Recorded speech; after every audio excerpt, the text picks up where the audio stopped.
और अब बात करते हैं बेंगलुरु कैफे ब्लास्ट की, जहां पर आईडी ब्लास्ट के आरोपी की पहचान हो गई है, लेकिन अभी उसकी गिरफ्तारी नहीं हो सकी और दावा यह किया जा रहा है कि जल्द ही वो जांच एजेंसियों के शिकंजे में होगा। लेकिन सवाल यह है कि आखिर बेंगलुरु को दहलाने की साजिश किसने रची? फिलहाल Bengaluru police, central crime branch, NIA और एनएसजी की टीमें ब्लास्ट की जांच कर रही है।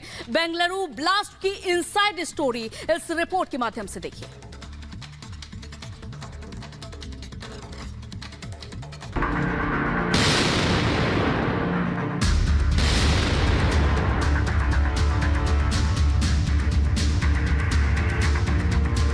सीसीटीवी में दिखा ब्लास्ट का मास्टरमाइंड।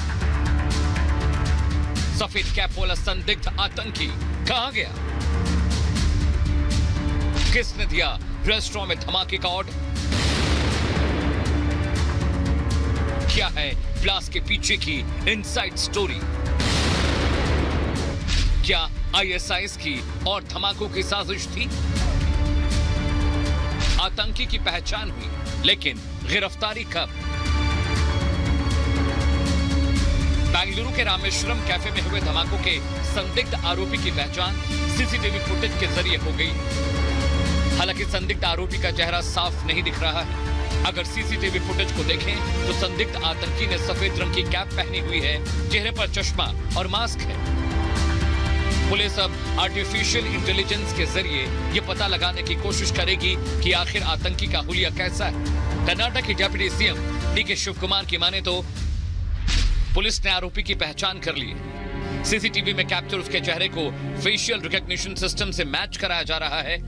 इससे उसे ट्रैक कर लिया जाएगा। अगर आप सीसीटीवी को बारीकी से देखें तो आरोपी 25 से 30 साल का शख्स है। सीसीटीवी फुटेज में दिख रहा है कि मास्क लगाए हुए एक शख्स कैफे के पास बस से उतरता है। वक्त सुबह 11:30 बजे। संदिग्ध आतंकी सुबह 11:30 बजे रामेश्वरम कैफे में दाखिल होता है। इसके बाद वो इडली ऑर्डर करता है, काउंटर पर पेमेंट कर टोकन लेता है। वक्त सुबह 11:45। ठीक 11:45 पर संदिग्ध बैग को डस्टबिन के पास रखकर चला जाता है। 1 घंटे बाद इसी बैग में टाइमर के जरिए धमाका होता है। पुलिस को धमाके वाली जगह से टाइमर, बैटरी, जला हुआ बैग, आईडी सर्किट और आईडी कार्ड मिला है।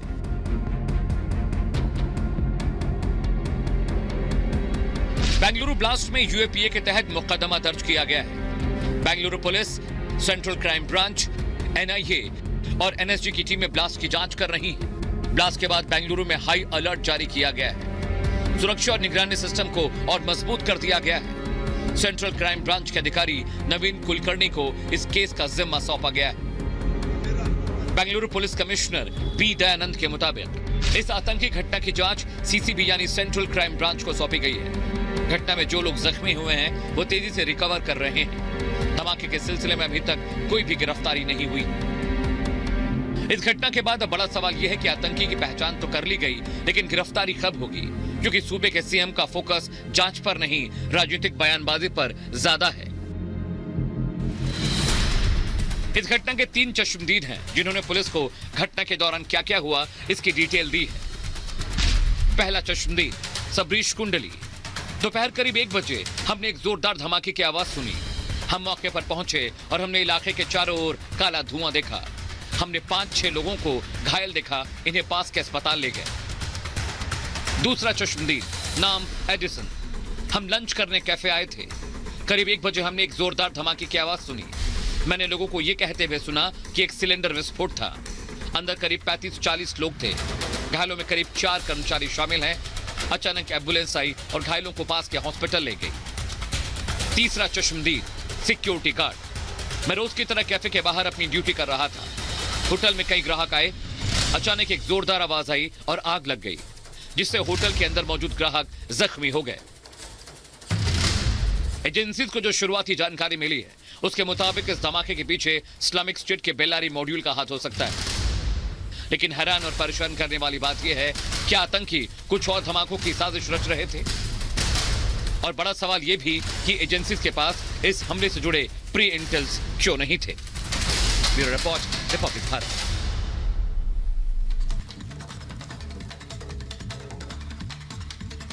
और आइए बढ़ते आगे। पटना का ऐतिहासिक गांधी मैदान, जहां आज तेजस्वी यादव रैली करने वाले हैं। उनकी रैली से पहले लालू यादव ने सोशल मीडिया पर बिहार के लोगों से पटना पहुंचने की अपील की है। लेकिन इस बीच आपको बता दें, महागठबंधन के कौन कौन से नेता इसमें शामिल हो सकते हैं, इस रिपोर्ट में देखिए।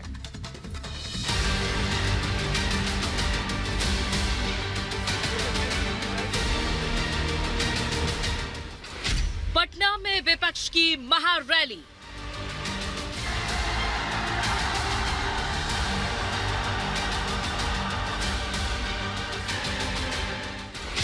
महागठबंधन की महारैली।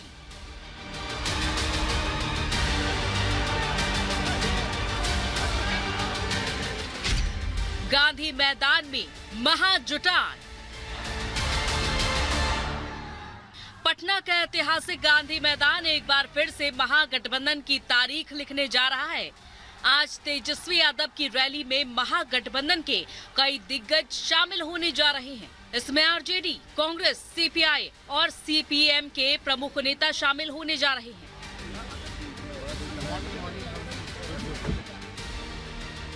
लालू यादव और तेजस्वी यादव ने महारैली में शामिल होने के लिए लोगों को बुलावा दिया है। इस बुलावे को केंद्र के खिलाफ चुनौती के तौर पर देखा जा रहा है। दरअसल महागठबंधन टूटा और नीतीश आरजेडी का साथ छोड़कर एनडीए के पाले में चले गए। तब से ये माना जा रहा था कि आरजेडी का खेमा कमजोर हो जाएगा, लेकिन तेजस्वी का जोश और लालू का अनुभव मिलकर एक बार फिर बीजेपी के साथ नीतीश का सामना करने को तैयार है।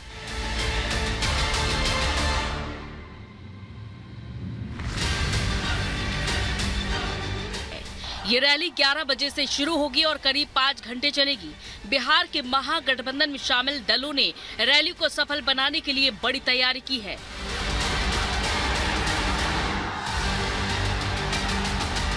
इस महारैली को सफल बनाने के लिए नेता प्रतिपक्ष तेजस्वी यादव जन विश्वास यात्रा के माध्यम से करीब 3,500 किलोमीटर की यात्रा करेंगे।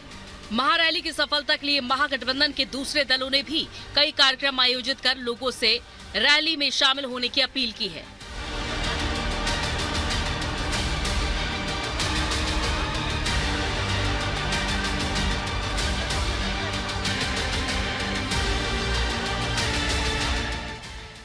लगभग 3500 किलोमीटर हम घूम करके आ रहे हैं। पूरे बिहार के हर एक जिले में हम लोग गए। लोगों का जनविश्वास यात्रा में जो आशीर्वाद मिला, समर्थन मिला, इसके लिए हम तहे दिल से सभी लोगों को धन्यवाद देते हैं। जो रैली होने जा रही है वो अब तक की सबसे बड़ी और ऐतिहासिक रैली होगी। तेजस्वी यादव की इस रैली में समाजवादी पार्टी के झंडे भी दिखाई देंगे। दरअसल अखिलेश यादव भी तेजस्वी की इस रैली में शामिल होने जा रहे हैं। अखिलेश यादव रैली के बाद राबड़ी देवी से उनके आवास पर भी मिलने जाएंगे। तेजस्वी यादव और लालू यादव बड़ा खेल करने की तैयारी में हैं। रैली की इन्हीं तैयारियों के बीच आरजेडी ने दावा किया है कि ये रैली विपक्ष की सभी तैयारियों का जवाब होगा और बिहार ही नहीं बल्कि देश की राजनीति के लिए भी ये परिवर्तनकारी कदम होगा। Bureau report, Republic Bharat.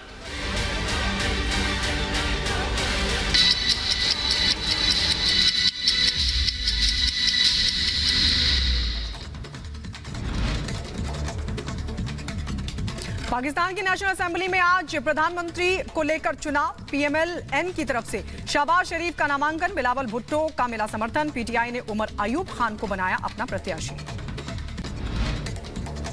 दक्षिणी लेबनान में इजरायली सेना ने किए ताबड़तोड़ हमले। आईडीएफ के हमले में हिजबुल्लाह आतंकी की हुई मौत। दक्षिण गाजा के राफा में इजराइल का ताबड़तोड़ हमला। हवाई हमले में कई लोगों की हुई मौत, करीब 50 लोग हुए जख्मी। इजरायली सरकार के खिलाफ विरोध प्रदर्शन करने के लिए शनिवार को सैकड़ों प्रदर्शनकारी तेल अवीव की सड़कों पर उतरे। भीड़ ने प्रधानमंत्री बेंजामिन नेतन्याहू और उनके युद्ध मंत्रिमंडल के इस्तीफे की मांग की। अमेरिका ने हवाई मार्ग से गाजा में पहुंचाई मानवीय सहायता। दक्षिण पश्चिम गाजा में अमेरिकी वायुसेना के विमान से खाने के पैकेट गिराए गए। इजरायल और गाजा युद्ध के बीच पहुंचाई गई मानवीय सहायता। वीडियो में विमानों के जरिए लोगों तक पहुंचाई गई सहायता।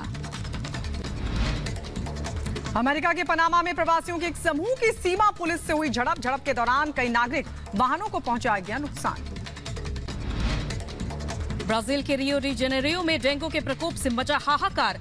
हालात को देखते हुए स्वास्थ्य आपातकाल आपातकाल घोषित किया गया। 1 दर्जन डेंगू स्वास्थ्य केंद्र भी खोले गए। सिडनी गे और लेस्बियन मार्डी ग्रास परेड का 46वां संस्करण शनिवार को हुई शुरुआत। कार्यक्रम के दौरान सामुदायिक झांकी और 12,000 मार्चर्स ने लिया हिस्सा। टेक्सास के जंगल में भीषण आग से हड़कंप मचा, कई दूर तक फैली आग। तेज हवाओं और शुष्क हवा से आग बुझाने में हो रही है परेशानी। बड़ी संख्या में फायर फाइटर आग बुझाने में जुटे। यूएस के सियरा नेवादा में बर्फीले तूफान ने बढ़ाई मुसीबत। लगातार हो रही बर्फबारी से कई रास्ते हुए बंद, घर में रहने को मजबूर लोग।